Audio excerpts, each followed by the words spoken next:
Well, I don't want to spend a lot of time on that. The 10 tribes aren't lost.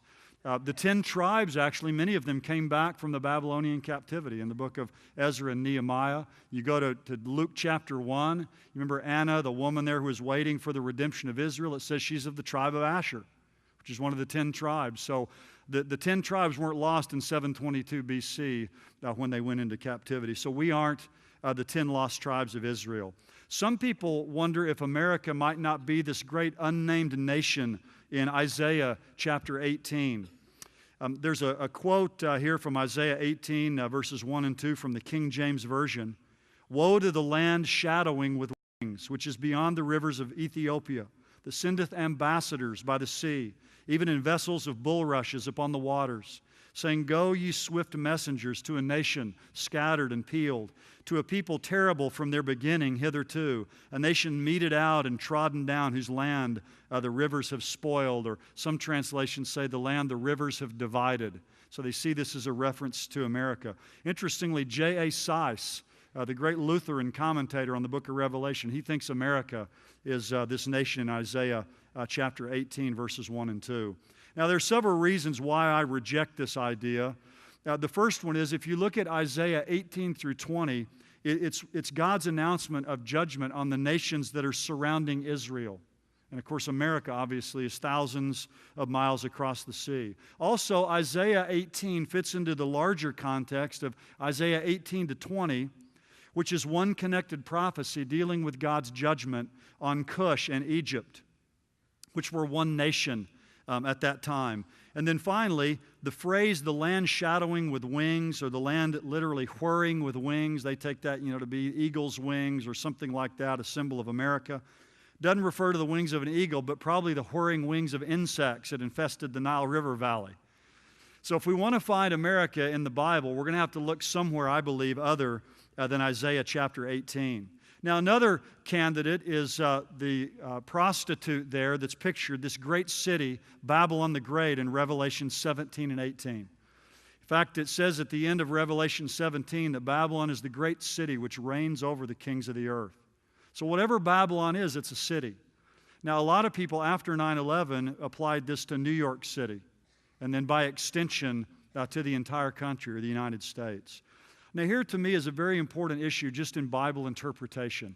The word Babylon, Babylonia, the different forms of that word occur about 300 times in the Bible.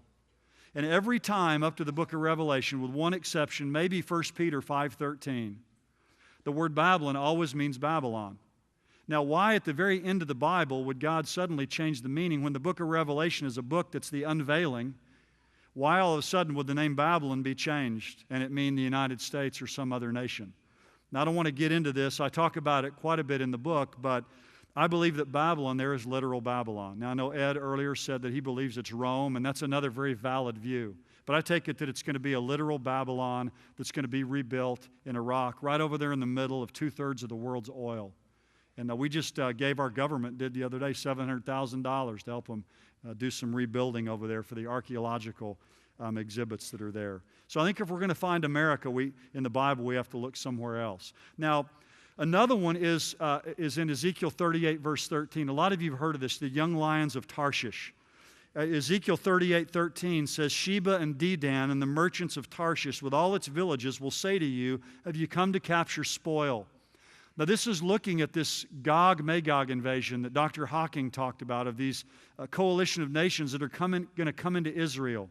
And it says that Sheba and Dedan, which is Saudi Arabia and probably these more moderate Arab states that are on the Arabian Peninsula, these nations, along with the merchants of Tarshish, are going to say to these nations that are invading, have you come to capture a spoil? It's kind of just like a lame protest. Sounds like something the UN would say, doesn't it?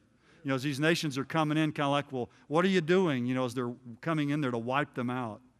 Have you assembled your company to seize plunder, to carry away silver and gold, to take away cattle and goods, and to capture great spoil? Now, the King James has Tarshish with all of its young lions. Now, a couple things about this that are important. The phrase with all its villages of the young lions is probably a Hebrew idiom that means that the nations that come out of Tarshish, or the peoples that come out of Tarshish, which raises the question of, well, where was Tarshish? Well, some people believe that Tarshish was in England, modern-day England, and then by extension, the nations that came out of it would be, of course, the United States and Canada, Australia, New Zealand, the other parts of the British Empire, what one time was the British Empire. Others would say, and I think this is probably the better view, that it's Spain. You remember in the book of Jonah, when Jonah was told to go to Assyria, to Nineveh, he went the other way as far as he could in Tarshish, which was a Phoenician colony, all the way over in what's modern-day Spain. Now, if that's true, you could say, well, then that's Central and South America in some way. Now, if I had to pick one place in the Bible to find America in Bible prophecy, this would be it. To me, this is the best of all of them. Still, it seems too tenuous to me. We don't know exactly which Tarshish is being discussed here. And the young lions or the villages that come out of there, does it really mean nations that come out of there? Or could it just mean some of the people groups? So I don't find America being mentioned. If this is a mention of America, all it tells us, though, really, is that America simply exists and doesn't have the power to do anything. It's just making this lame protest. So even if it is describing America, it really doesn't give us much information other than the fact that America still exists at the time. So what's the significance of this silence? I think America is conspicuous by its absence in the end time. The silence in the Bible is deafening to me. Now, some would say, well, God just didn't mention America, just like He doesn't mention a lot of other countries. That's a possibility.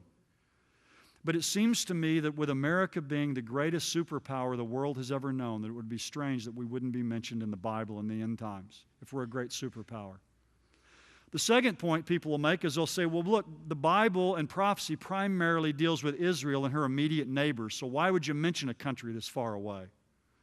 But the Bible does mention the nation of Rosh, which I do take as Russia, far to the north of Israel. It mentions in Revelation 16 the kings of the east that come far from the east of the Euphrates River in the land of Israel. So when God wants to mention places that are far away from Israel, He can do that. I mean, He could have easily mentioned some great power from across the sea and somehow described it unmistakably that it would be America. So my conclusion is that America will not be a key player in the end times.